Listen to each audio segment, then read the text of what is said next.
وَلَقَدْ يَسَّرْنَا الْقُرْآنَ لِلذِّكْرِ فَهَلْ مِن مُّدَّكِرٍ۔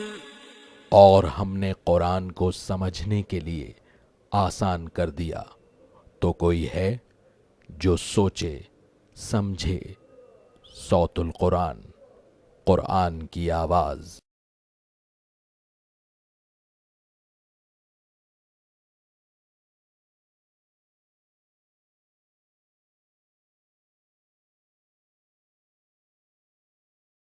نحمده ونصلي على رسوله الكريم اما بعد فاعوذ بالله من الشيطان الرجيم بسم الله الرحمن الرحيم ونفخ في الصور فإذا هم من الأجداث إلى ربهم ينسلون صدق اللہ العظیم۔ سورہ یاسین آیت نمبر 51 سے ہم اپنا مطالعہ شروع کر رہے ہیں۔ اب اس سورہ مبارکہ کا رکوع نمبر 4 شروع ہو رہا ہے۔ رکوع نمبر 4 اور 5 میں اللہ تعالیٰ نے قیامت اور آخرت کے حوالے سے تفصیلی گفتگو ارشاد فرمائی ہے۔ چوتھے رکوع کا آغاز ہو رہا ہے، اس میں قیامت کا ذکر ہے، سور کے پھونکے جانے کا ذکر ہے، قیامت کی حاضری اور وہاں کے نتائج کا بیان ہے، اور انسانی اعضاء گواہی پیش کریں گے انسانوں کے اعمال کی، اس کا ذکر آیا ہے۔ وَنُفِخَ فِي الصُّورِ، اور سور پھونکا جائے گا، فَإِذَا هُم مِّنَ الْأَجْدَاثِ إِلَىٰ رَبِّهِمْ يَنْسِلُونَ، بس وہ فوراً قبروں سے اپنے رب کی طرف دوڑیں گے۔ قالوا یا ویلنا من بعثنا من مرقدنا، وہ کہیں گے ہائے ہماری شامت، ہمیں کس نے اٹھا دیا ہماری آرام گاہوں سے۔ نوٹ فرمائیے، قبر سے اٹھائے جائیں گے۔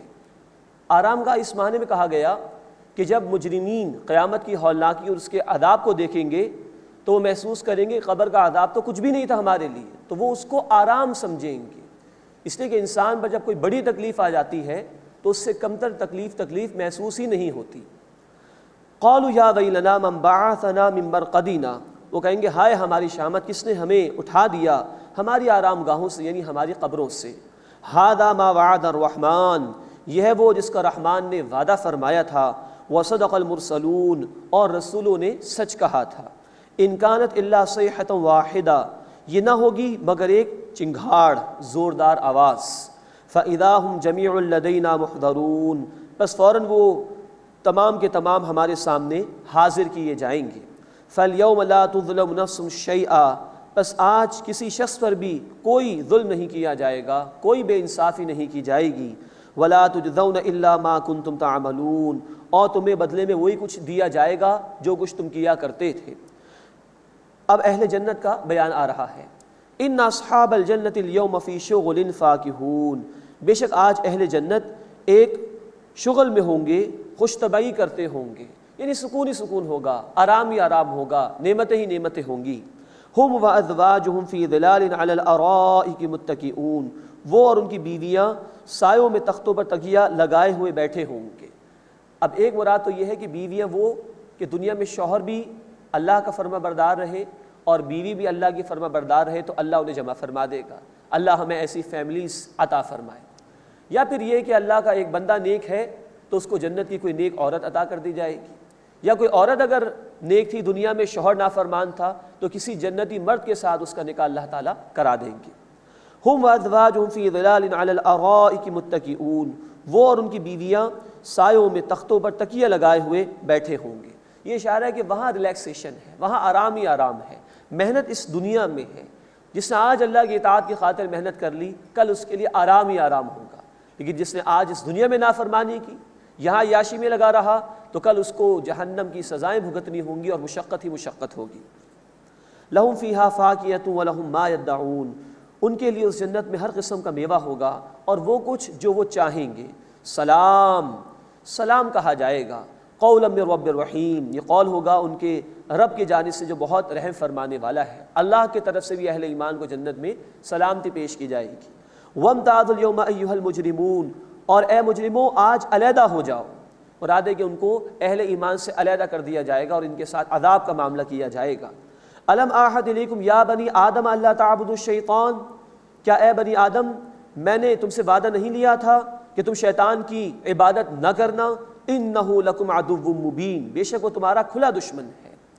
اب یہاں عبادت کا وسیع تصور بیان ہو رہا ہے۔ کہا گیا کہ میں نے تم سے وعدہ نہیں لیا تھا کہ تم شیطان کی عبادت نہ کرنا۔ عام تصور ہمارے معاشرے میں عبادت کا یہ ہے کہ نماز زکوٰۃ اس کا اہتمام کر لینا، روزہ یا حج اس کا اہتمام کر لینا۔ یہ بڑا محدود تصور ہے عبادت کا۔ عبادت نام ہے محبت کے جذبے کے ساتھ زندگی کے تمام امور میں اللہ کی اطاعت کرنا۔ لیکن اللہ کے مقابلے میں جب بندہ نفس کی پرستش کرنے لگ جائے، شیطان کے ورغلاوے کا شکار ہو کر اس کے مزین کردہ اعمال کو انجام دینے لگے، تو یہ گویا اللہ کے مقابلے میں شیطان کی عبادت ہے۔ مزید نوٹ فرمائیے کہ آج تک کہیں ثابت نہیں کہ کسی نے شیطان کے لیے نماز ادا کی ہو، کسی نے شیطان کے لیے روزہ رکھا ہو۔ تو عبادت کا بڑا وسیع تصور ہے جو ہمارے معاشرے میں عام ہے۔ عبادت اصل میں ہے زندگی کی تمام امور میں اللہ کی اطاعت کرنا، لیکن اگر اللہ کے مقابلے میں کسی اور کی پیروی ہو رہی ہے تو یہ اسی کی عبادت ہے۔ فرمایا گیا الم اعہد الیکم یا بنی آدم اللہ تعبدوا الشیطان، اے اولاد آدم، اے بنی آدم، کیا میں نے تم سے وعدہ نہیں لیا تھا کہ تم شیطان کی عبادت نہ کرنا؟ انہ لکم عدو مبین، بے شک وہ تمہارا کھلا دشمن ہے۔ وان اعبدونی، اور یہ کہ تم میری ہی عبادت کرنا۔ ھذا صراط مستقیم، یہی سیدھا راستہ ہے۔ وَلَقَدْ أَضَلَّ مِنْكُمْ جِبِلًّا كَثِيرًا، اور اس شیطان نے تم میں سے بہت سی نسلوں کو گمراہ کر دیا۔ أَفَلَمْ تَكُونُوا تَعْقِلُونَ، بس کیا تم عقل سے کام نہیں لیتے، گزشتہ نافرمانوں کے انجام سے عبرت نہیں پکڑتے اور اللہ کی اطاعت پر آمادہ نہیں ہوتے؟ هَذِهِ جَهَنَّمُ الَّتِي كُنْتُمْ تُوعَدُونَ، یہ ہے وہ جہنم جس کا تم سے وعدہ کیا گیا تھا۔ اصلوها اليوم بما كنتم تکفرون، جو تم کفر کرتے تھے اس کے بدلے میں آج اس جہنم میں داخل ہو جاؤ۔ اليوم نختم على افواہہم، آج ہم ان کے منہ پر مہر لگا دیں گے۔ وتکلمنا ایدیہم وتشہد ارجلہم بما كانوا یکسبون، اور ان کے ہاتھ ہم سے کلام کریں گے، بولیں گے، اور ان کے پیر گواہی دیں گے ان اعمال کی جو وہ کیا کرتے تھے۔ اب یہ جس کا ذکر قرآن نے کیا کہ انسان کے اعضاء قیامت کے دن اس کے اعمال کی گواہی دیں گے اللہ کے حضور میں۔ سورہ النور آیت نمبر 24 میں ہم پڑھ چکے، زبان گواہی دیں گی، لیکن ایک موقع آئے گا کہ مجرمین جھوٹ بولنا چاہیں گے تو اس وقت ان کی زبان بند کر دی جائے گی، اور پھر یہ ہاتھ بھی گواہی دیں گے اور یہ پیر بھی گواہی دیں گے انسانوں کے اعمال کی۔ مزید ہم انشاءاللہ پڑھیں گے سورہ حامیم السجدہ آیت نمبر 20 اور 21 میں۔ انسان کی سماعت، انسان کی بصارت اور انسان کی کھال، یہ سب انسان کے خلاف گواہی دیں گے قیامت کے دن۔ وَلَوْ نَشَاءُ لَطَمَسْنَا عَلَىٰ أَعْيُنِهِمْ، اور اگر ہم چاہیں تو ان کی آنکھیں مٹا دیں۔ فَاسْتَبِقُوا الصِّرَاطَ فَأَنَّىٰ يُبْصِرُونَ، پھر وہ راستے کی طرف سبقت کرنا بھی چاہیں گے تو راستہ نہیں دیکھ سکیں گے۔ مراد ہے کہ قیامت تو ہے ہی ہے، وہ تو برپا ہوگی ہی ہوگی۔ اللہ کو آج ان پر کلی اختیار حاصل ہے، اللہ چاہے تو یہ تمام صلاحیت ان سے واپس لے لے۔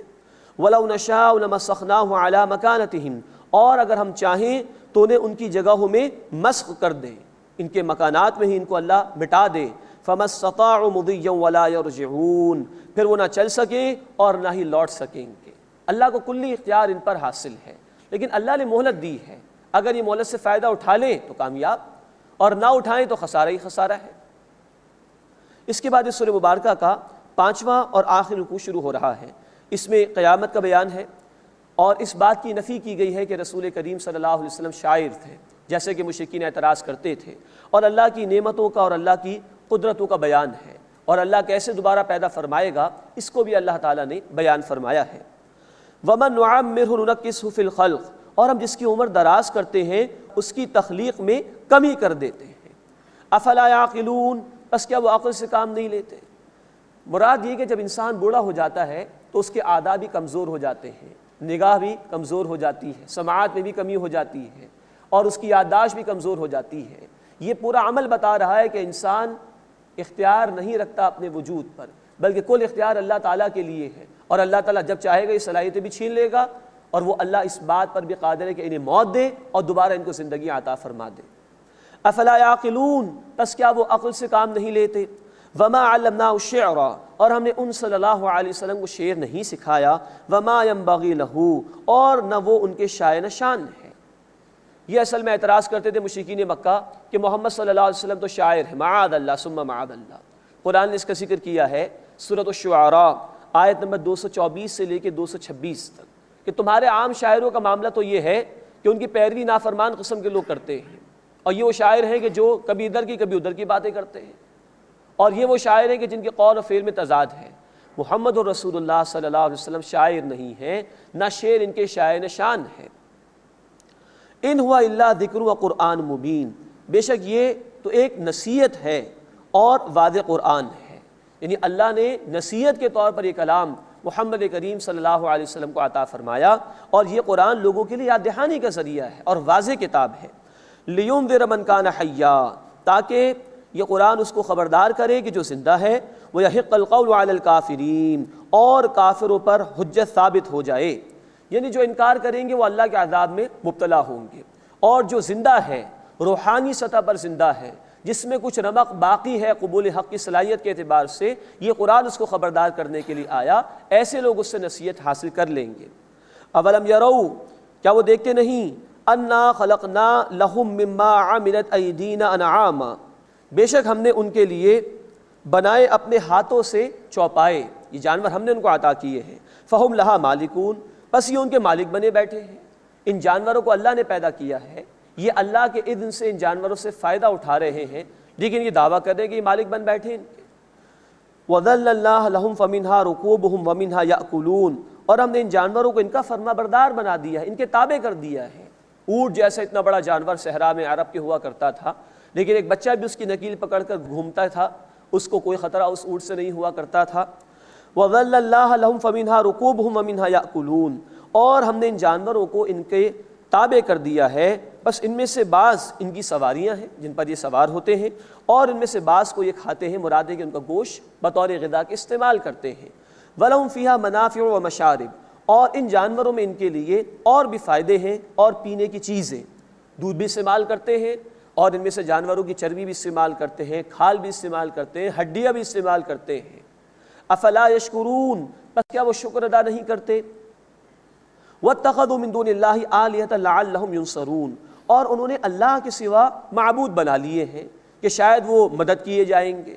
لا يستطيعون نصرهم، وہ ان کی مدد نہیں کر سکتے، ان جھوٹے معبودوں کی کوئی حیثیت نہیں۔ وَهُمْ لَهُمْ جُنْدٌ مُحْضَرُونَ، اور وہ ان کے لیے حاضر کیے گئے لشکر ہوں گے، یعنی جن بتوں کو انہوں نے پکارا وہ بت بھی اور یہ مشرکین بھی ایک ساتھ جہنم میں ڈالے جائیں گے، اور یہ بت بھی ان کی عبادت کا انکار کریں گے۔ اسی طرح اگر اللہ کے بندوں میں سے انہوں نے کسی کو پکارا ہوگا تو وہ بندے ان کی اس جھوٹی عبادت کا انکار کر دیں گے قیامت کے دن، گویا ان کے خلاف وہ حجت بن جائیں گے۔ فلا يحزنك قولهم، اے نبی صلی اللہ علیہ وسلم ان کی بات آپ کو غمگین نہ کرے۔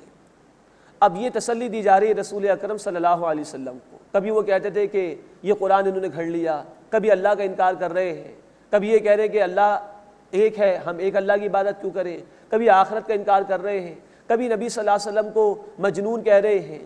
تو یہ بڑی مشکلات تھی رسول اللہ صلی اللہ علیہ وسلم کے لیے اس راستے میں، یہ سب کچھ آپ کو سننا پڑ رہا تھا۔ فلا يحزنك قولهم، اے نبی صلی اللہ علیہ وسلم ان کا قول آپ کو غمگین نہ کرے۔ انا نعلم ما يسرون وما يعلنون، بے شک ہم جانتے ہیں جو کچھ وہ چھپاتے ہیں اور جو کچھ وہ ظاہر کرتے ہیں۔ اب اللہ کی قدرتوں کا بیان اور اس بات کا بیان کہ اللہ ہی دوبارہ پیدا کرنے پر قادر ہے۔ اولم یرى الانسان، کیا انسان نے نہیں دیکھا، انا خلقناہ من نطفۃ، کہ ہم نے اسے ایک نطفے سے، ایک معمولی قطرے سے پیدا کیا، فاذا هو خصیم مبین، پھر اچانک وہ کھلا جھگڑالو بن گیا، اللہ کے متعلق اس کو شکوک و شبہات ہو گئے، اللہ کا انکار کر رہا ہے، اللہ کی اس قدرت کا انکار کر رہا ہے کہ اللہ تعالیٰ دوبارہ زندگی عطا فرمائے گا۔ وَضَرَبَ لَنَا مَثَلًا وَنَسِيَ خَلْقًا، اور اس نے ہمارے لیے مثالیں بیان کی اور اپنی پیدائش کو بھول گیا۔ قَالَ مَن يُحْيِي الْعِظَامَ وَهِيَ رَمِيمٌ، کہنے لگا کہ ہڈیوں کو کون پیدا کرے گا جبکہ وہ گل گئی ہوں گی۔ یہ ہے جو انسان اس طرح کی باتیں اللہ کی طرف منسوب کرتا ہے کہ کیا دوبارہ میں زندگی ملے گی، شک میں گویا کہ انسان مبتلا ہے۔ قل، اے نبی صلی اللہ علیہ وسلم فرما دیجئے، یحییھا الذی انشأ اول مرہ، آپ فرما دیجئے کہ اسے وہ زندہ فرمائے گا جس نے اسے پہلی مرتبہ پیدا فرمایا، وہو بکل خلق علیم، اور وہ ہر طرح سے پیدا کرنا جانتا ہے، وہ جانتا ہے کہ اس نے کس طرح پہلی مرتبہ پیدا کیا، وہی دوبارہ پیدا کرنے پر قادر ہے۔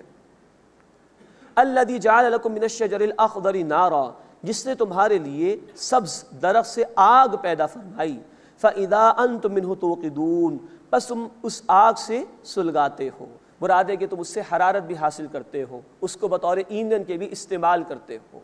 اب یہ بھی اللہ تعالیٰ کی قدرت کی بہت بڑی دلیل ہے کہ درخت پیدا ہوتا ہے مٹی سے اور پانی کے ذریعے سے۔ اب پانی اور مٹی بالکل متضاد ہیں، بالکل اپوزٹ ہیں آگ کی خصوصیات کے، لیکن اس مٹی اور پانی سے اللہ درخت پیدا کر رہا ہے، وہی اس پر قادر ہے کہ تمہیں دوبارہ زندگی عطا فرمائے گا۔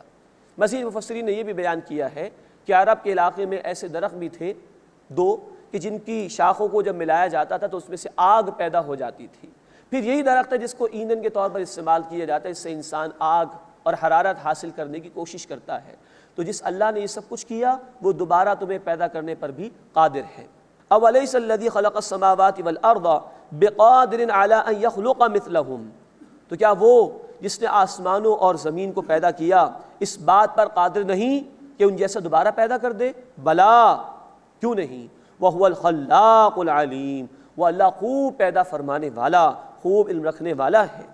اس نے تو آسمانوں اور زمین جیسی بڑی بڑی چیزیں پیدا کر دی، تو اس کے لیے تمہارے جیسے انسانوں کو دوبارہ پیدا کرنا کیا مشکل ہے؟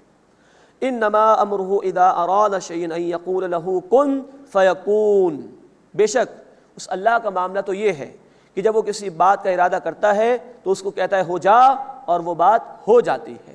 فسبحان الذی بیدہ ملکوت کل شیء، سو پاک ہے اللہ جس کے ہاتھ میں کل بادشاہت ہے، ہر شے کا اختیار اسی کو حاصل ہے۔ وَإِلَيْهِ تُرْجَعُونَ، اور اسی کی طرف تم سب لوٹائے جاؤ۔ بسم اللہ الرحمن الرحیم۔ وَالصَّافَّاتِ صَفًّا فَالزَّاجِرَاتِ زَجْرًا فَالتَّالِيَاتِ ذِكْرًا۔ اب سورہ صافات کا آغاز ہو رہا ہے۔ یہ سورہ مبارکہ بھی مکی صورت ہے اور اس کا انداز بڑے جلالی انداز سے ہے۔ قسمیں کھائیں اللہ تعالیٰ نے۔ اس قسم کی 4 صورتیں قرآن حکیم میں کل کہ جس میں اللہ تعالیٰ نے آغاز میں قسمیں کھائی ہیں اور بڑے جلالی انداز میں کچھ بات ذکر فرمائی ہے۔ مزید 3 صورتیں سورۃ الذاریات والذاریات ذرواً، پھر سورۃ المرسلات والمرسلات عرفاً، پھر سورۃ النازعات والنازعات غرقا۔ یہ 4 صورتیں کہ جو قسموں کے ساتھ ان کا آغاز ہوا اور ایک ہی اسلوب میں یہ صورتیں شروع ہوتی ہیں قرآن حکیم میں۔ مزید نوٹ فرمائیے کہ سورہ صافات سے قرآن حکیم کی 6ٹھی منزل کا بھی آغاز ہو رہا ہے۔ اس سورہ مبارکہ میں کفار کو تنبیہ کی گئی ہے اللہ کی طرف سے، اور رسولوں کے حالات کو بھی اللہ تعالیٰ نے بیان فرمایا ہے۔ پہلے رکوع میں انشاءاللہ ہم دیکھیں گے اللہ تعالیٰ نے فرشتوں کی قسمیں کھائی ہیں، منکرین کا اور مشرکین کا ذکر کیا گیا ہے، اور اس بات کا ذکر ہے کہ شیاطین کو وحی کے سننے سے محروم کر دیا گیا تھا۔ وَالصَّافَّاتِ صَفًّا، قسم ہے صفے باندھ کر کھڑے ہونے والے فرشتوں کی جو قطار میں کھڑے ہوتے ہیں۔ فَالزَّاجِرَاتِ زَجْرًا، پھر جھڑکنے والے ڈانٹنے والے فرشتوں کی۔ فَالتَّالِيَاتِ ذِكْرًا، پھر ذکر کی تلاوت کرنے والوں کی، یعنی وہ فرشتے کے جو وحی کو لایا کرتے ہیں اس کی تلاوت کرتے ہیں۔ ان 3 آیات میں اللہ تعالیٰ نے فرشتوں کی قسم کھانے کے بعد فرمایا اِنَّا إِلَٰهَكُمْ لَوَاحِدٌ، بے شک تمہارا معبود واحد ہے، ایک ہی معبود ہے۔ رب السماوات والارض وما بینہما، رب ہے آسمانوں کا اور زمین کا اور جو کچھ ان دونوں کے درمیان ہے۔ ورب المشارق، اور مشرقوں کا رب ہے۔ نوٹ فرمائی کہ سورۃ المعارج آیت نمبر 40 میں المغارب کے بھی الفاظ ہیں، یعنی مغربوں کا۔ مراد یہ کہ سورج کے طلوع ہونے کا اور سورج کے غروب ہونے کا مقام ہر علاقے کے اعتبار سے علیحدہ علیحدہ ہے۔ یوں کہیں مشرق ہو جائیں گے، کہیں مغرب ہو جائیں گے، اللہ ان تمام مشرقوں اور مغربوں کا رب ہے۔ پھر اس کائنات میں بے شمار گیلیکسیز ہیں، بے شمار سولر سسٹمز ہیں، کئی سورج ہیں، تو اس اعتبار سے بھی کئی مشرقوں کا معاملہ اور کئی مغربوں کا معاملہ ہو جائے گا۔ وَرَبُّ الْمَشَارِقِ، اور وہ مشرقوں کا رب ہے۔ إِنَّا زَيَّنَّا السَّمَاءَ الدُّنْيَا بِزِينَةٍ الْكَوَاكِبِ، بے شک ہم نے آسمان دنیا کو مزین کیا ستاروں کی زینت سے، خوبصورت بنایا۔ رات کے موقع پر ایک گویا کالی چادر تنی ہوئی آسمان کی اور خوبصورت نگینے اس پر گویا کے لگے ہوئے ہیں جو کہ ستارے ہیں۔ وَحِفْظًا مِنْ كُلِّ شَيْطَانٍ مَارِدٍ، اور ہر سرکش شیطان سے حفاظت کا ذریعہ بنایا۔ لَا يَسَّمَّعُونَ إِلَى الْمَلَإِ الْأَعْلَى وَيُقْذَفُونَ مِنْ كُلِّ جَانِبٍ، اور وہ شیاطین ملائے اعلیٰ کی طرف یعنی اوپر کی مجالس کی طرف کان نہیں لگا سکتے، اور وہ ہر طرف سے بھگانے کے لیے مارے جاتے ہیں۔ مراد ہے کہ اگر شیاطین میں سے کوئی اوپر سے کوئی خبر لینے کی کوشش کرتا ہے تو یہی ستاروں میں سے کچھ توڑ کر ان کو مارا جاتا ہے اور ان کو محروم کر دیا گیا ہے وحی کی سماعت سے۔ دحورا وَلَهُمْ عَذَابٌ وَاصِبٌ، ہر طرف سے بھگانے کو وہ مارے جاتے ہیں اور ان کے لیے دائمی عذاب ہے۔ الا من خطف الخطفۃ، سوائے اس کے جو اچک کر کچھ لے بھاگے، فاتبعہ شہاب ثاقب، تو اس کے پیچھے ایک دہکتا ہوا انگارہ لگ جاتا ہے۔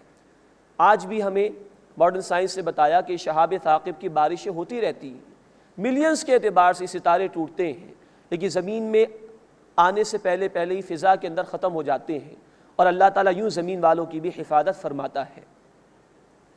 فاستفتہم اہم اشد خلقا ام من خلقنا، بس اے نبی صلی اللہ علیہ وسلم ان سے پوچھئے کیا ان کا پیدا کرنا زیادہ مشکل ہے یا وہ مخلوق کی جو ہم نے پیدا کی ہے؟ آسمان و زمین کو اللہ تعالیٰ نے پیدا کیا، جیسے کہ قرآن حکیم میں ذکر ہے سورۃ المؤمن آیت نمبر 57 میں، لخلق السماوات والارض اکبر من خلق الناس، یقیناً آسمانوں اور زمین کی تخلیق انسانوں کی تخلیق سے زیادہ بڑی شے ہے۔ انا خلقناہم من طین لازب، بے شک ہم نے انہیں لیس دار گارے سے پیدا کیا ہے، مٹی کے۔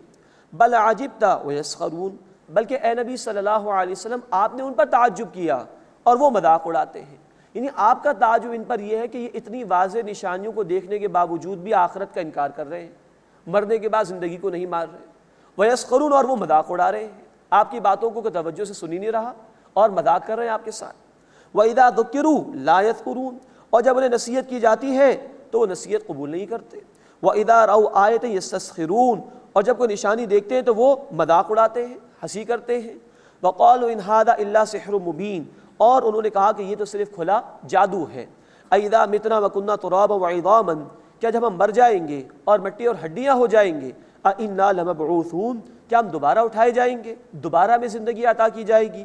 أَوَآبَاؤُنَا الْأَوَّلُونَ، کیا ہمارے پہلے باپ دادا بھی وہ بھی پیدا کیے جائیں گے؟ قل، اے نبی صلی اللہ علیہ وسلم فرما دیجئے نعم، ہاں ہاں، وَأَنْتُمْ دَاخِرُونَ، اور تم ذلیل اور خوار ہوگے، وہاں کوئی نجات کا تمہارے لیے موقع نہیں ہوگا۔ فَإِنَّمَا هِيَ زَجْرَةٌ وَاحِدَةٌ فَإِذَا هُمْ يَنظُرُونَ، بس بے شک وہ ایک للکار ہوگی، زوردار چیخ ہوگی، فوراً وہ دیکھنے لگیں گے۔ وَقَالُوا يَا وَيْلَنَا هَذَا يَوْمُ الدِّينِ، اور وہ کہیں گے ہائے ہماری خرابی، یہ بدلے کا دن ہے۔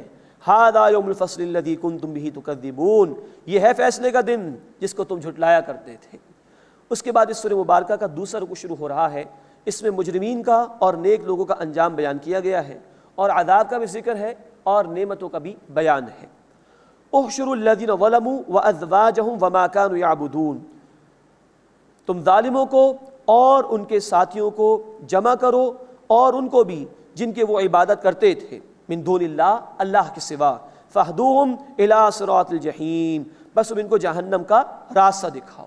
ان تمام مجرمین ایک جگہ جمع کیے جائیں گے، جن بتوں کی انہوں نے پوجا پاٹ کی تھی مشرکین نے، وہ بھی جہنم کے اندر ڈالے جائیں گے۔ وقفوہم انہم مسئولون، اور ان کو ٹھہراؤ، بے شک ان سے پوچھ گچھ ہوگی۔ ما لکم لا تناصرون، تمہیں کیا ہوا، تم ایک دوسرے کی مدد کیوں نہیں کرتے؟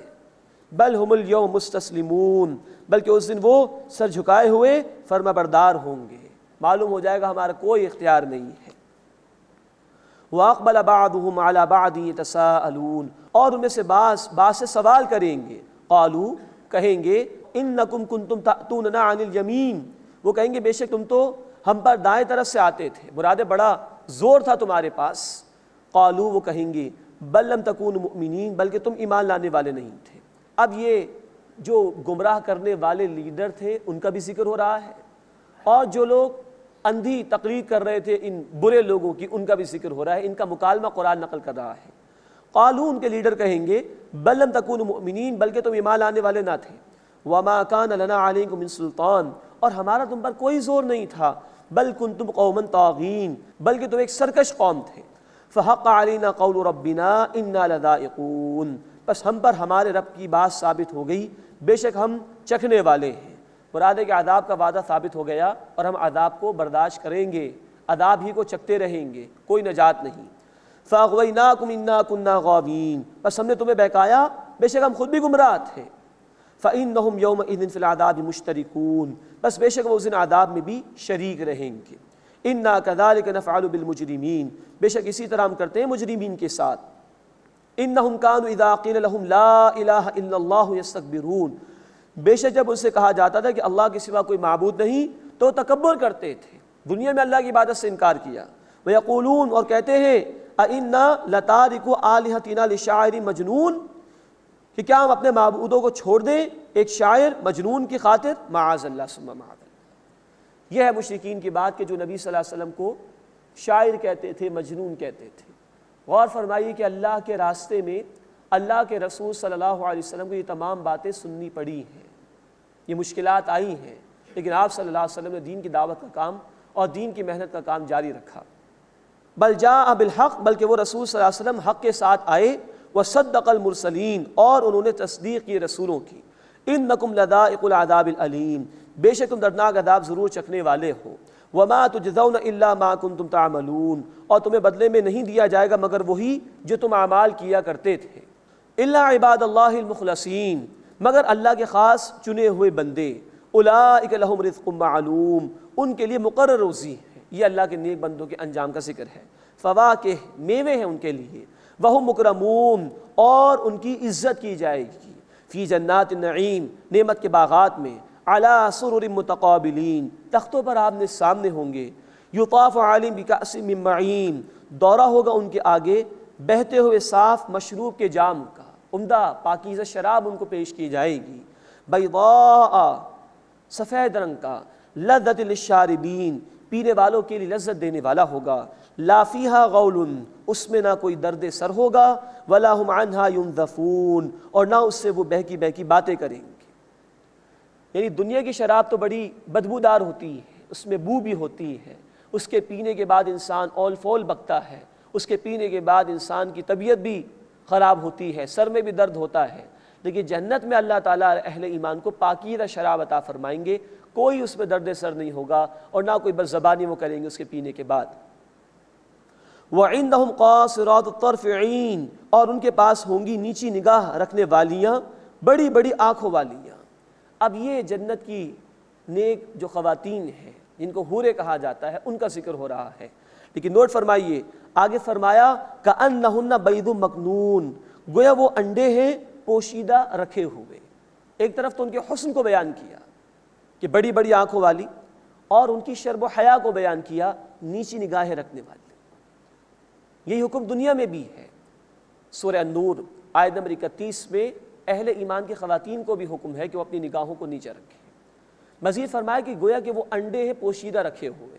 مفسرین نے اشارہ کیا ہے شتر مرغ کی طرف کہ اس کے انڈے بڑے محفوظ ہوتے ہیں، اس کا سائز بڑا ہوتا ہے خاصا، تو اس کے انڈے ہر طرح کی تپش سے اور دیگر تکلیف پہنچانے والی باتوں سے محفوظ ہوتے ہیں، چھپا کے رکھے ہوتے ہیں وہ انڈے۔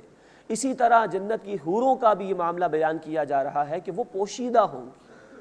اب جو ہم آخری مکی صورتیں پڑھیں گے قرآن حکیم کی، اس میں بار بار جو ہے جنت کی حوروں کا ذکر ہے، وہاں کی عورتوں کا، لیکن یہ ذکر بار بار آتا ہے کہ وہ پوشیدہ ہیں، نیچی نگاہیں رکھنے والیاں ہیں۔ تو دنیا میں بھی اہل ایمان کی عورتوں سے اللہ کا مطالبہ یہ کہ وہ شرم و حیا کا پیکر بنے اور پوشیدہ رہیں، پردے کے احکامات کا لحاظ رکھیں۔ اللہ ہماری بہنوں کو، ہماری خواتین کو پردے کے احکامات پر عمل کی توفیق عطا فرمائے۔ یہ جنت کی عورتوں کی خوبیاں ہیں کہ وہ پوشیدہ ہوں گی، ان کو چھپا کر رکھا جائے گا، وہ شرم و حیا کا پیکر ہوں گی۔ کأنہن بیض مکنون، گویا وہ انڈے ہیں پوشیدہ رکھے ہوئے۔ فاقبل بعضهم على بعض يتساءلون، پھر ان میں سے بعض کی طرف سوال کرتے ہوئے رخ پھیریں گے۔ اب ایک اور مکالمے کا ذکر آ رہا ہے اس مقام پر۔ قال قائل منهم، ان میں سے ایک کہنے والا کہے گا، ان کان لی قرین، بے شک دنیا میں میرا ایک ہمنشین تھا، میرا ایک ساتھی تھا، یقول اینک لمن المصدقین، وہ کہا کرتا تھا کیا تم واقعی قیامت کو سچ ماننے والوں میں سے ہو؟ اذا متنا وکنا ترابا وعظاما ائنا لمدینون، کیا جب ہم مر جائیں گے اور مٹی مٹی اور ہڈیاں ہو جائیں گے کیا ہمیں بدلہ دیا جائے گا؟ قال هل انتم مطلعون، وہ ساتھی کہے گا کیا تم دیکھنا چاہتے ہو؟ وہ کہ اب اللہ تعالیٰ یہ جنت والوں کو مشاہدہ کرائیں گے جہنم والوں کا، کیا دیکھنا چاہتے ہو اس کو؟ وہ تمہارا ساتھی کہاں ہے جو آخرت کا انکار کرتا تھا؟ فطلع فرآہ فی سواء الجحیم، تو وہ نیک بندہ جھانکے گا تو اس نافرمان کو دیکھے گا دوزخ کے درمیان۔ اب نوٹ فرمائیے قرآن یہ بتا رہا ہے کہ اللہ مشاہدہ کرائے گا، جنت کی وسعتوں کا ہم اندازہ نہیں کر سکتے، جہنم کی وسعتوں کا بھی ہم اندازہ نہیں کر سکتے، لیکن اللہ یہ مشاہدہ کرائے گا، قرآن کہہ رہا ہے۔ اللہ قادر ہے اس بات پر، اور آج تو یہ باتیں کسی درجے میں سمجھنا آسان ہے، ہم پاکستان میں بیٹھ کر امریکہ سے نشر ہونے والے کسی پروگرام کو دیکھ سکتے ہیں، دنیا کے ایک کونے میں بیٹھ کر دنیا کے کسی اور کونے میں ہونے والی کسی تقریب کو دیکھ سکتے ہیں۔ اللہ کے لیے کیا مشکل ہے؟ تو یہ مکالمے جو قرآن نے نقل کی اور یہ مشاہدات جو قیامت کے دن اللہ تعالیٰ کرائیں گے کہ جنت والے دیکھ رہے ہوں گے جہنم والوں۔ قالت اللہ ان کدت لتردین، وہ کہے گا اللہ کی قسم قریب تھا کہ تو مجھے ہلاک کر ڈالے، ولولا نعمت ربی لکنت من المحضرین، اگر میرے رب کا فضل نہ ہوتا تو میں ضرور حاضر کیے جانے والوں میں سے ہو جاتا، مجھے بھی عذاب دیا جاتا۔ افما نحن بمیتین الا موتتنا الاولی، بس پہلی موت کے سوائے ہم مرنے والوں میں سے نہیں ہیں۔ جو دنیا میں موت آ گئی وہ آ گئی، اب یہ جنت یا جہنم ہمیشہ ہمیش کے لیے، اب کوئی موت نہیں آئے گی۔ وما نحن بمعذبین، اور ہم عذاب دیے جانے والوں میں سے نہیں ہیں۔ یہ اہل جنت کا بیان ہے کہ وہ موت ختم ہو گئی دنیا میں معاملہ، اب جو زندگی ہمیشہ کی ہے اب ہمیں عذاب نہیں دیا جائے گا، یہ اہل جنت کا معاملہ ہے۔ اور جہنم والوں کے لیے بھی موت نہیں ہے، ان کے لیے بھی جو عذاب کا معاملہ وہ ہمیشہ ہمیش کے لیے ہوگا۔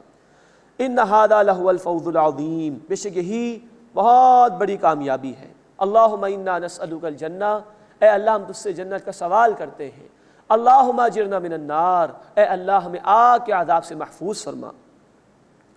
لمثل ھذا فلیعمل العاملون، بس اس جیسی نعمت کے لیے چاہیے کہ عمل کرنے والے ضرور عمل کریں، اس میں آگے بڑھنا چاہیے۔ اگر کمپٹیشن کرنا ہے تو ان معاملات میں کرو کہ اللہ کی جنت کو حاصل کرو، اللہ کی رضا کو حاصل کرو، اللہ کی نعمتوں میں آگے بڑھنے کی کوشش کرو۔ اذالک خیر، کیا یہ بہتر ہے؟ نزلا، مہمانی کے اعتبار سے، ام شجرۃ الزقوم، یا زقوم کا درخت؟ انا جعلناها فتنۃ للظالمین، بے شک ہم نے اسے ایک آزمائش بنا دیا ظالمین کے لیے، اس درخت کے ذریعے سے ان کو عذاب دیا جائے گا۔ انہا شجرۃ تخرج فی اصل الجحیم، بے شک وہ ایک درخت ہے جہنم کی جڑ میں نکلتا ہے۔ طلعها کأنہ رؤوس الشیاطین، اس کا خوشہ گویا کہ وہ ہے شیاطین کا سر۔ یہ اصل میں کسی شے کی بدصورتی بیان کرنے کے لیے انداز۔ اب شیطان کا کوئی تصور ذہن میں لائے تو کتنا بدصورت ہوگا وہ، تو اس درخت کا جو خوشہ ہوگا وہ شیاطین کے سروں کی طرح۔ کأنہ رؤوس الشیاطین، گویا کہ وہ شیاطین کے سر ہیں۔ فإنہم لآکلون منہا، بے شک وہ اس میں سے کھائیں گے۔ فمالئون منہ البطون، سو اسی سے پیٹ بھریں گے۔ ثم ان لہم علیہا لشوبا من حمیم، پھر بے شک اس کھانے پر ان کے لیے کھولتا ہوا پانی ہوگا، ملا ملا کر دیا جائے گا، اس میں پیپ ملی ہوئی ہوگی جہنمیوں کی۔ ثم ان مرجعہم لإلی الجحیم، پھر ان کا لوٹنا ہے جہنم کی طرف۔ یہ ہے زقوم کا درخت۔ جامع ترمذی کی حدیث ہے، اللہ کے رسول صلی اللہ علیہ وسلم نے فرمایا کہ انتہائی بدبودار اور انتہائی کانٹے دار، اس کے اندر سے نکلنے والا رس وہ بھی انتہائی بدبودار، اگر وہ بہائے جائے اس کا ایک ڈول دنیا میں تو دنیا میں بدبو ہی بدبو ہو جائے، کوئی شے پیدا نہ ہو۔ یہ جہنمیوں کو وہاں پر کھانا ہوگا، اور جب وہ پھنسے گا گلے کے اندر تو اس پر کھولتا ہوا پانی پلایا جائے گا، پیپ ملا ملا کر۔ یہ ہے سختیاں جو اللہ نے بیان فرمائی۔ اللہم اجرنا من النار، اے اللہ ہمیں آگ کے عذاب سے محفوظ فرما۔ ثم ان مرجعہم لإلی الجحیم، پھر ان کا لوٹنا جہنم کی طرف ہوگا۔ معلوم ہوتا ہے کہ کسی ایک مقام پر یہ عذاب ہوگا زقوم کے درخت کو کھانے کا، اور پھر جہنم کی طرف لوٹایا جائے گا مزید عذاب کے لیے۔ انہم الفوا آباءہم ضالین، بے شک انہوں نے اپنے باپ دادا کو گمراہ پایا تھا۔ فہم علی آثارہم یہرعون، سو ان کے نقش قدم پر یہ دوڑے جاتے تھے، اندھی تقلید کرتے تھے۔ وَلَقَدْ ضَلَّ قَبْلَهُمْ أَكْثَرُ الْأَوَّلِينَ، اور یقیناً ان سے پہلے گمراہ ہوئے تھے پچھلوں میں سے اکثر۔ وَلَقَدْ أَرْسَلْنَا فِيهِمْ مُنذِرِينَ، اور یقیناً ہم نے ان میں خبردار کرنے والے بھیجے یعنی رسول۔ فَانظُرْ كَيْفَ كَانَ عَاقِبَةُ الْمُنذَرِينَ، بس دیکھو کیسا ہوا ان لوگوں کا انجام جنہیں خبردار کیا گیا۔ إِلَّا عِبَادَ اللَّهِ الْمُخْلَصِينَ، مگر اللہ کے خاص چنے ہوئے بندے، مراد ہے کہ وہ عذاب سے بچا لیے گئے۔ اب اس کے بعد اس سورہ مبارکہ کا تیسرا رکوع شروع ہو رہا ہے، اس میں رسولوں کے حالات کا ذکر آ رہا ہے۔ وَلَقَدْ نَادَانَا نُوحٌ، اور یقیناً نوح علیہ السلام نے ہمیں پکارا۔ فَلَنِعْمَ الْمُجِيبُونَ، تو ہم خوب دعا قبول کرنے والے ہیں۔ یعنی قوم نافرمانی پر اڑی رہی تو حضرت نوح علیہ السلام نے اللہ سے درخواست کی، دعا کی کہ اللہ ان کو عذاب میں مبتلا فرما۔ وَنَجَّيْنَاهُ وَأَهْلَهُ مِنَ الْكَرْبِ الْعَظِيمِ، اور ہم نے انہیں اور ان کے گھر والوں کو بڑی مصیبت سے نجات عطا فرمائی۔ وَجَعَلْنَا ذُرِّيَّتَهُ هُمُ الْبَاقِينَ، اور ہم نے ان کی اولاد کو کر دیا باقی رہنے والا. یعنی نوح علیہ السلام کے 3 بیٹے ان کے ساتھ کشتی میں سوار ہوئے تھے، ان سے پھر نسل انسانی کا سلسلہ آگے بڑھا اور انہی کی اولاد میں آگے نسل انسانی پیدا ہوئی. اور ایک رائے یہ بھی ہے کہ کشتی میں جو اور لوگ سوار تھے بیٹوں کے علاوہ، ان سے بھی نسل انسانی پھر آگے بڑھی ہے. وَتَرَكْنَا عَلَيْهِ فِي الْآخِرِينَ، اور ہم نے ان کے ذکر کو بعد میں آنے والوں میں رکھ دیا. بعد میں بھی لوگ ان کے حالات بیان کرتے ہیں، جیسے کہ آج اہل ایمان ان کو یاد رکھتے ہیں. سلام علی نوح فی العالمین، سلام ہو نوح علیہ السلام پر تمام جہان والوں میں. انا کذالک نجزی المحسنین، ہم اسی طرح عمدگی کے ساتھ عمل کرنے والوں کو بدلہ دیتے ہیں. انہ من عبادنا المؤمنین، بے شک وہ ہمارے مومن بندوں میں سے تھے. ثم اغرقنا الآخرین، پھر ہم نے دوسروں کو غرق کر دیا. اب ابراہیم علیہ السلام کا ذکر ہے. وَإِنَّ مِن شِيعَتِهِ لَإِبْرَاهِيمَ، اور بے شک انہی کے طریقے پر چلنے والوں میں سے تھے ابراہیم علیہ السلام. اذ جاء ربہ بقلب سلیم، جب وہ اپنے رب کے پاس ایک بالکل پاک دل لے کر آئے، ہر عیب سے وہ پاک تھا، اس میں اللہ ہی کی محبت تھی، سراپا وہ ایمان کا پیکر تھے. اذ قال لأبیہ وقومہ ماذا تعبدون، یاد کرو جب انہوں نے کہا اپنے والد سے اور اپنی قوم سے کہ تم کس کی عبادت کرتے ہو. ائفکا آلہۃ دون اللہ تریدون، کیا تم اللہ کے سوا جھوٹ موٹ کے معبود چاہتے ہو. فما ظنکم برب العالمین، تو تمام جہان والوں کے رب کے بارے میں تمہارا کیا گمان ہے، تم نے اس کو بھلا دیا ہے اور جھوٹے معبودوں کو اس اللہ کے مقابلے میں پکار رہے ہو. فنظر نظرۃ فی النجوم، پھر انہوں نے ستاروں کو ایک نظر دیکھا. فقال انی سقیم، تو انہوں نے کہا کہ بے شک میں بیمار ہوں. اب یہ اشارہ اس بات کی طرف ہے کہ قوم نے ایک دفعہ چاہا کہ ابراہیم علیہ السلام کو اپنے میلوں میں لے جائیں. ان کی کوئی عید کا دن تھا، قوم نے ان سے بھی کہا کہ ابراہیم ہمارے ساتھ چلیے. ابراہیم علیہ السلام نے فرمایا کہ میں تمہارے ساتھ نہیں جاؤں گا، میں بیمار ہوں. ایک رائے یہ کہ واقعتاً ابراہیم علیہ السلام کی طبیعت خراب تھی، اور ایک رائے یہ ہے کہ قوم جس شرک میں مبتلا تھی، ستارہ پرستی، شاہ پرستی، بادشاہ کو بھی پوچھتے تھے، اور بت پرستی، اس کو دیکھ کر ابراہیم علیہ السلام کرتے تھے اور اپنے دل میں تنگی محسوس کرتے تھے کہ یہ کیوں اللہ کو چھوڑ کر جھوٹے معبودوں کو پکار رہے ہیں. تو ابراہیم علیہ السلام نے معذرت کر لی کہ میں تمہارے ساتھ نہیں جاؤں گا. اور ان کا ارادہ اصل میں تھا ان بتوں کے خلاف اقدام کرنے کا جن کو یہ پوچھتے تھے. فقال انی سقیم، تو انہوں نے کہا کہ بے شک میں بیمار ہوں. فتولوا عنہ مدبرین، پھر وہ لوگ پیٹ پھیر کر ان سے پھر گئے، یعنی چلے گئے. فراغ الی آلہتہم فقال الا تأکلون، پھر ابراہیم علیہ السلام ان کے معبودوں کی طرف متوجہ ہوئے، وہ چلے گئے ان کے مندر کے اندر. فقال، انہوں نے کہا الا تأکلون، تم کھاتے نہیں ہو. ما لکم لا تنطقون، تمہیں کیا ہوا، تم بولتے کیوں نہیں ہو. فراغ علیہم ضربا بالیمین، پھر پوری قوت سے ضربے لگاتے ہوئے ان پر جا پڑے.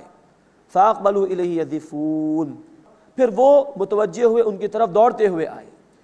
یعنی جب قوم واپس آئی اور قوم نے دیکھا کہ سارے بت توڑ دیے گئے ہیں، تو قوم ابراہیم علیہ السلام کی طرف چلی، کیونکہ ان لوگوں کے علم میں تھا کہ ابراہیم علیہ السلام ان کے ان جھوٹے معبودوں کا انکار کرتے ہیں.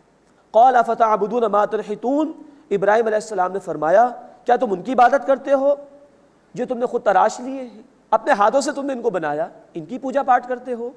واللہ خلقکم وما تعملون، اور اللہ نے تمہیں پیدا فرمایا اور اس کو بھی جو کچھ تم کرتے ہو.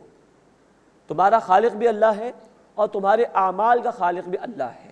نوٹ فرمائیے اس بات کو کہ ہمارے اعمال کو بھی اللہ نے تخلیق کیا ہے، اس معنی میں کہ ہم جو عمل بھی کرتے ہیں اللہ کے حکم کے بغیر نہیں کر سکتے.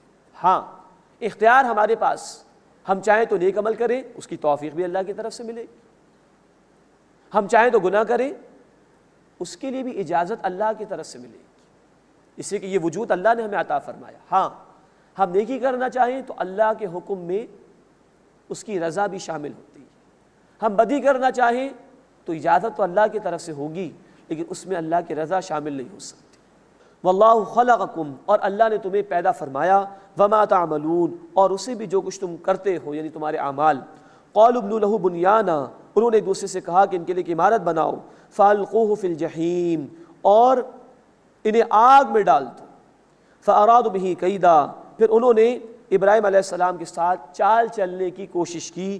فجعلناہم الاسفلین، تو ہم نے انہیں پستیوں میں کر دیا، مراد ناکام کر دیا. ہم پڑھ چکے ہیں سورۃ الانبیاء میں ذکر آیا تھا آیت نمبر 69 میں کہ اللہ تعالیٰ نے اس آگ کو ابراہیم علیہ السلام کے لیے سلامتی بنا دیا. وقال انی ذاہب الی ربی سیہدین، اور ابراہیم علیہ السلام نے فرمایا کہ بے شک میں اپنے رب کی طرف جانے والا ہوں، وہ مجھے راستہ دکھائے گا۔ یہ اشارہ ہجرت کی طرف ہے، شام کی طرف وہ ہجرت کر گئے تھے۔ رب ھب لی من الصالحین، انہوں نے عرض کیا ہے میرے رب مجھے صالحین میں سے عطا فرما، یعنی اولاد عطا فرما نیک لوگوں میں سے۔ فبشرناہ بغلام حلیم، بس ہم نے ان کے لیے ایک بردبار لڑکے کی بشارت دی، تحمل والے لڑکے کی بشارت دی، یعنی اسماعیل علیہ السلام۔ بڑھاپا آ گیا تھا ابراہیم علیہ السلام پر، اس بڑھاپے میں تقریباً 87 برس کے تھے، اللہ تعالیٰ نے اسماعیل علیہ السلام ابراہیم علیہ السلام کو عطا فرمائے۔ فلما بلغ معه السعی، پھر جب ابراہیم علیہ السلام ان کے ساتھ بھاگ دوڑ کے قابل ہوئے، چلنے پھرنے کے قابل ہو گئے، تقریباً 13 برس کی عمر تھی اسماعیل علیہ السلام کی، اور تقریباً 100 برس کے تھے ابراہیم علیہ السلام۔ اب وہ قربانی کا جو واقعہ ہے اس کا پس منظر بیان ہو رہا ہے۔ قال یا بنی، انہوں نے کہا کہ اے میرے بیٹے، انی ارا فی المنام، بے شک میں خواب میں دیکھتا ہوں، انی اذبحک، کہ میں تمہیں ذبح کر رہا ہوں، فانظر ماذا تری، بس تم بتاؤ تمہاری رائے کیا ہے۔ اب نوٹ فرمائیے کہ انبیاء کا خواب وہیں پر مبنی ہوتا ہے۔ ابراہیم علیہ السلام تیار تھے ذبح کرنے کے لیے، دیکھنا چاہتے تھے کہ بیٹی کی تربیت کیسی ہوئی ہے، بیٹا کس مقام پر ہے ایمان کے اعتبار سے، اس سے سوال کہ تمہاری رائے کیا ہے۔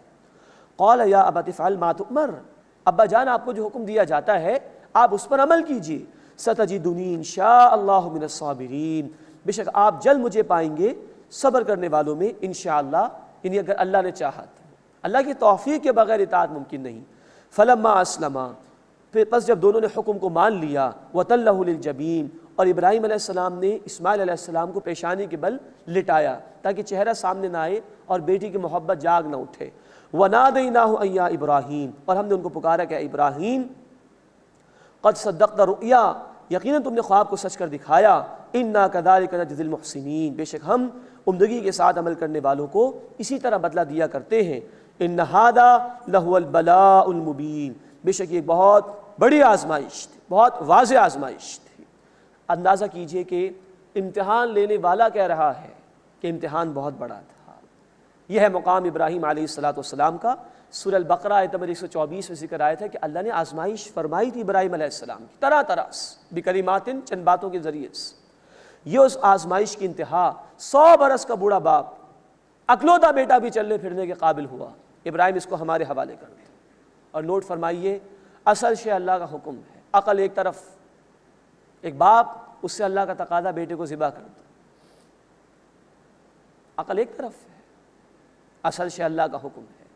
اور الفاظ آئے آیت نمبر 103 میں، فلما اسلما، جب ان دونوں نے جھکا دیا۔ اسلام کے معنی ٹو سرنڈر، ٹو سبمٹ، ہر حال میں اپنے آپ کو جھکا دینا اللہ تعالیٰ کے سامنے۔ یہ ہے طریقہ ابراہیمی، اسی کی دعا کی تھی ابراہیم علیہ السلام نے اور اسماعیل علیہ السلام نے۔ سورۃ البقرہ آیت نمبر 128، ربنا وجعلنا مسلمین لک، اے ہمارے رب ہم دونوں کو اپنا فرما بردار بنا، ومن ذریتنا امۃ مسلمۃ لک، اور ہماری اولاد میں سے بھی اپنی ایک فرما بردار امت پیدا فرما۔ اللہ ہمیں بھی ان دونوں کے نقش قدم پر چلتے ہوئے واقعتاً پورے اسلام پر عمل کی توفیق عطا فرمائے۔ وفدیناہ بذبح عظیم، اور ہم نے ان کا فدیہ دیا ایک عظیم ذبیحے کے ذریعے سے۔ جنت سے ایک مینڈا آ گیا، روایات میں ہے، اور وہ مینڈا قربان ہوا ہے۔ وترکنا علیہ فی الآخرین، اور ہم نے ان کا ذکر بعد والوں میں جاری کر دیا۔ مراد ہے کہ یہی قربانی کی جو عبادت بعد والوں میں جاری کر دی گئی۔ مسند احمد کی حدیث ہے، صحابہ نے سوال کیا یا رسول اللہ یہ قربانی کیا ہے؟ آپ نے فرمایا تمہارے والد ابراہیم علیہ السلام کی سنت ہے۔ اب جانور پر ہم چھری پھیر رہے ہیں، لیکن جذبات وہی ہونے چاہیے جو ابراہیم علیہ السلام کے تھے، کہ اپنی قیمتی ترین شے بھی اللہ کے راستے میں قربان کرنے کے لیے تیار رہنا چاہیے۔ اللہ یہ جذبہ ہمیں عطا فرمائے۔ سلام علی ابراہیم، سلام و ابراہیم علیہ السلام پر، کذالک نجزی المحسنین، اسی طرح عمدگی کے ساتھ عمل کرنے والوں کو بدلہ دیتے ہیں۔ انہ من عبادنا المؤمنین، بے شک وہ ہمارے مومن بندوں میں سے تھے۔ وبشرناہ باسحاق نبیا من الصالحین، اور ہم نے ان کو بشارت دی اسحاق کی جو نبی تھے نیکوکاروں میں سے۔ وبارکنا علیہ وعلی اسحاق، اور ہم نے ان پر برکت نازل کی اور اسحاق علیہ السلام پر بھی۔ ومن ذریتہما محسن، اور ان دونوں کی اولاد میں عمدگی کے ساتھ عمل کرنے والے نیک لوگ بھی ہیں۔ وظالم لنفسہ مبین، اور اپنی جان پر واضح ظلم کرنے والے بھی ہیں، نیک بھی ہیں اور بد بھی ہیں۔